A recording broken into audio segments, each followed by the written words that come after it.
Bien, bendito Dios, vamos a iniciar con el audio número 5 de esta su lección número 3 del Colegio de Teología Multidenominacional Peña de Oré.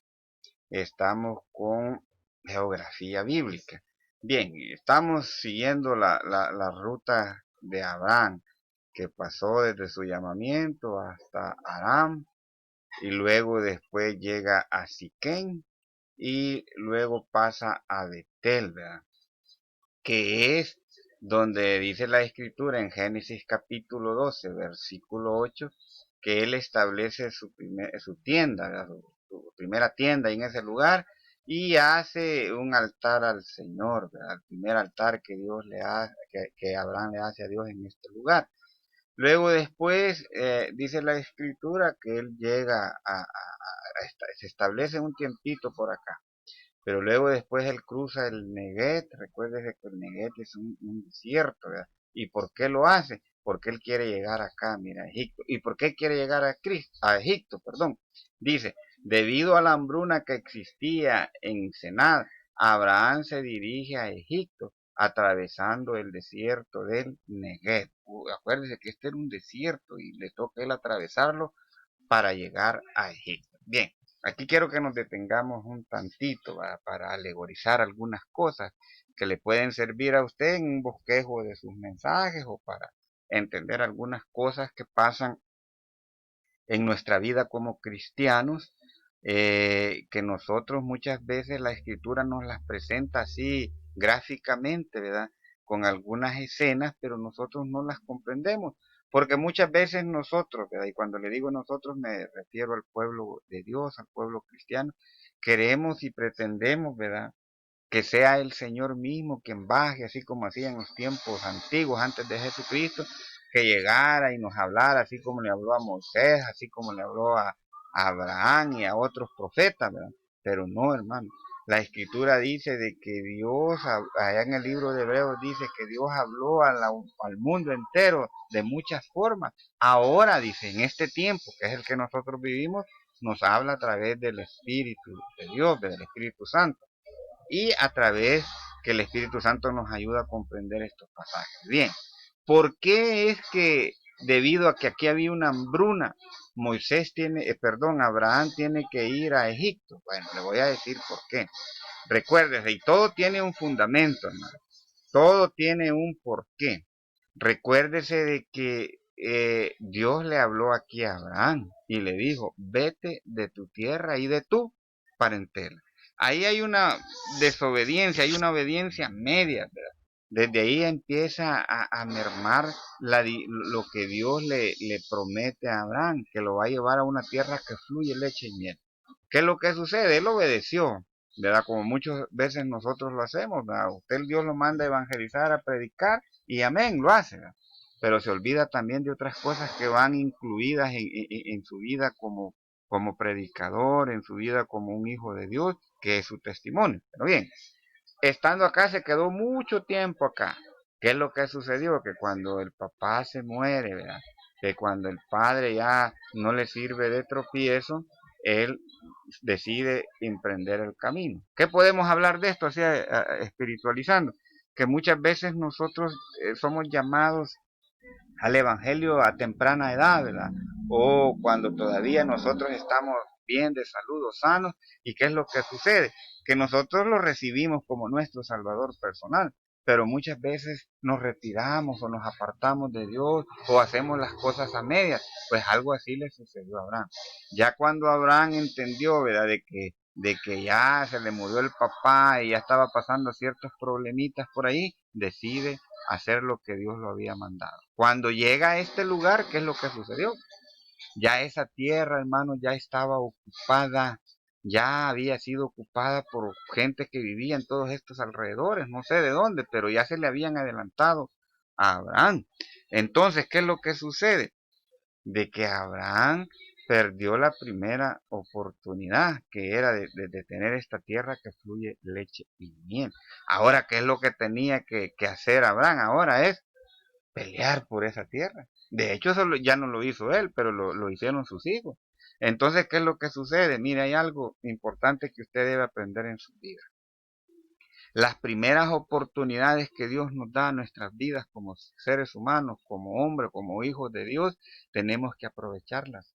Porque la segunda, si nosotros no aprovechamos la primera, hermano, la segunda es por nuestra cuenta. En las primeras Dios nos facilita todo, pero ya cuando nosotros frenamos y desobedecemos, pues lo demás va por nuestra cuenta. ¿Cómo es eso, hermano? Como cuando usted le dice a un hijo suyo, ¿verdad? Que estudie, que usted le va a dar el estudio porque usted tiene para dárselo, pero ¿qué es lo que sucede? El muchacho, pues, en su afán de divertirse, ¿verdad? Deja de estudiar y no aprovecha el tiempo en que usted podía darle ese estudio, ¿verdad? Y luego después, ya cuando él reacciona, ya cuando ve que es necesario de tener una carrera o aprender un oficio, entonces él ve de que ya no hay quien se lo facilite y es aquellos que les toca hacerlo por su cuenta. Eso le pasó a Abraham. Él vino, no había, pero ¿qué es lo que sucedió? Él pudo haber pensado, bueno, ¿y qué no es esta la tierra que el Señor me dijo que fluye leche y miel?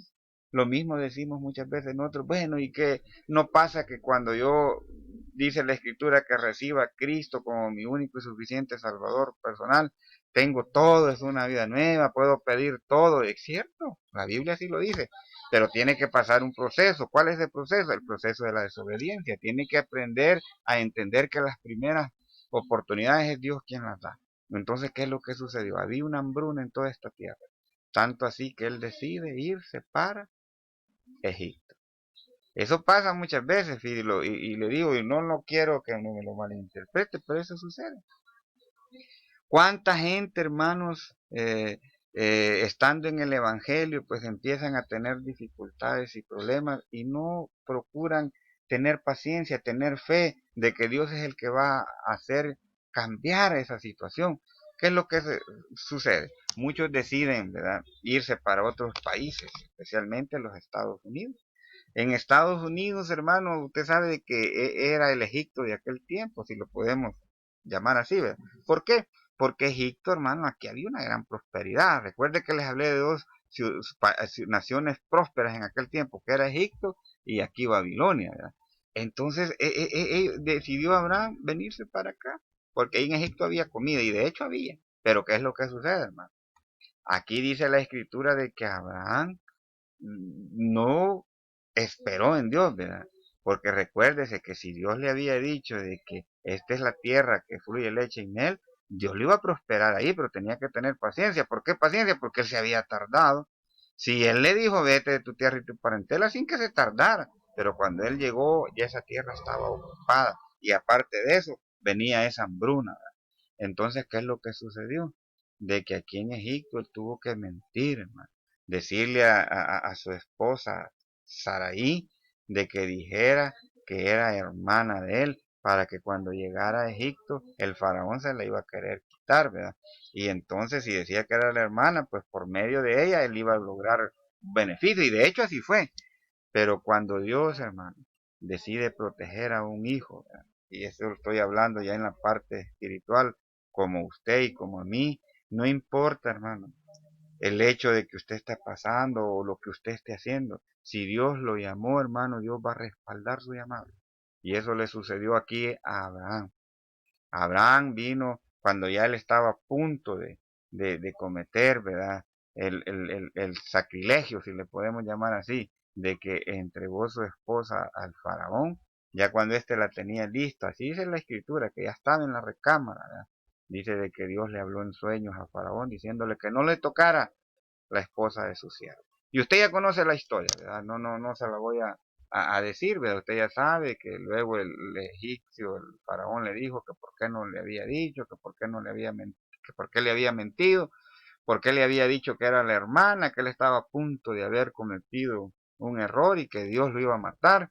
Entonces, aquí Dios hace que esta gente lo bendiga, hermano. ¿Qué sucede eso? Mire, hermano, cuando usted es un siervo de Dios, aún sus enemigos, hermano, aún aquella gente que usted cree que no puede hacer nada por usted, Dios va a permitir que le bendiga, hermano. Por eso es que usted nunca debe andarse peleando con nadie especialmente por religión ni por iglesia, porque usted no sabe si a esas personas alguna vez Dios las va a usar para que les suplan algo, alguna bendición, o Dios los va a mandar a que usted les llame para que les evangelice, o para que les lleve también usted una bendición. Luego dice de que ellos regresaron ya con la alimentación y todo a volver a estar en esta tierra, debido, hermanos, a la situación. Ahora usted entiende, hermano, de que Dios es un Dios que cumple sus pactos y sus promesas.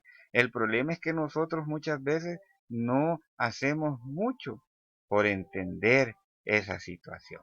Ahora bien, ya entendimos, ¿verdad? Abraham vino acá, hermanos, se poseó en esta tierra, luego acá, hermanos, Abraham, Dios le promete el hijo Isaac. Usted sabe que se tardó tanto tiempo, ¿verdad? Más de casi ya Sara tenía, ya Abraham ya tenía 100 años cuando nació Isaac. Y luego después usted ya conoce la historia que la habla en el libro de Génesis. Isaac nació, pero antes de eso usted sabe de que Abraham hizo otro error, ¿verdad?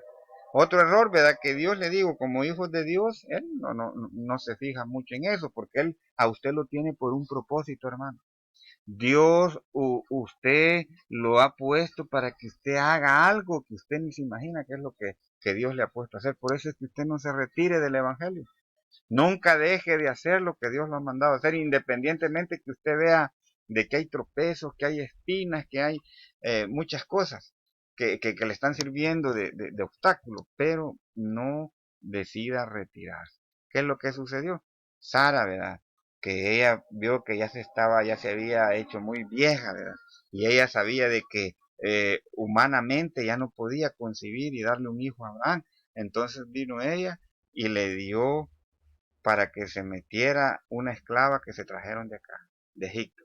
De Egipto se trajeron una esclava de todo lo que el faraón les dio y se metió con Abraham. De ahí nació Ismael. Ismael es el primer hijo de Abraham, más no de Sara. Y luego usted sabe que nació Isaac, ¿verdad? Que es casi a los 8 o 9 años de edad nació Isaac, que es el hijo de la promesa para Abraham. Cuando Abraham dice la escritura que vio que su hijo Isaac ya estaba joven, ¿verdad? Perdón, ya estaba adolescente, que ya necesitaba una esposa, él dijo, ¿verdad? Esta gente todavía no es convertida. Acuérdese de que esta tierra ya estaba ocupada por los filisteos, cananeos, jeduseos, amorreos, etcétera, etcétera. Entonces dijo Abraham, no, dijo, yo no puedo casar a mi hijo con esta gente impía, ¿verdad? Como cuando usted dice, ¿verdad? No, mis hijos tienen que casarse con alguien de la iglesia, con alguien que sea cristiano, pues igual, eso es lo que pensó Abraham. Y mandó a un sirviente a que regresara acá, que dejó familia, porque acá dejó familia, ¿verdad? Y fue a que le trajeran en esta zona a Rebeca, que es era como sobrina de Abraham, porque era hija de un hermano de Abraham. Y vino, y usted ya conoce la historia, no se la voy a contar, ¿verdad? Llegó, Rebeca atendió el llamado, y usted sabe que se vino y le trajeron esposa aquí a Isaac. Luego después Isaac tuvo sus dos hijos, Jacob, ¿verdad, hermano? Acuérdese de Jacob y de Esaú. Luego después que aquí Jacob y Esaú tuvieron aquel problema, hermano, que Jacob le quitó la primogenitura a Esaú, o sea, el privilegio de ser el hijo mayor, de ser el hijo de que iba a recibir toda la herencia, pero usted bien sabe que ahí también Esaú no lo creyó, ¿verdad? Como muchos de nosotros no creemos en esa tierra prometida allá en los cielos que el Señor nos tiene, cuando usted y yo le hemos recibido como nuestro único y suficiente Salvador personal. Esa, esa primogenitura que es el servirle a Dios, si usted lo puede llamar de esa manera. Servirle a Dios es ese privilegio de llamarse hijo de Dios. Entonces, aquí, ¿verdad? Acuérdese de esa historia, Esaú y Jacob, que luego después usted sabe de que le quitó la primogenitura y no es tanto, no que la vendió, la menospreció, como cuando usted cree, ¿verdad? De que ese privilegio que Dios le ha dado de predicar, de ese privilegio que Dios le ha dado de escuchar estos audios, no le va a servir en nada y usted los desecha. Ese es algo de lo que hizo Esaú, ¿verdad? Pero eso lo vamos a ver en el próximo audio, hermano. Que Dios me los bendiga y esté pendiente del audio número 5. En el nombre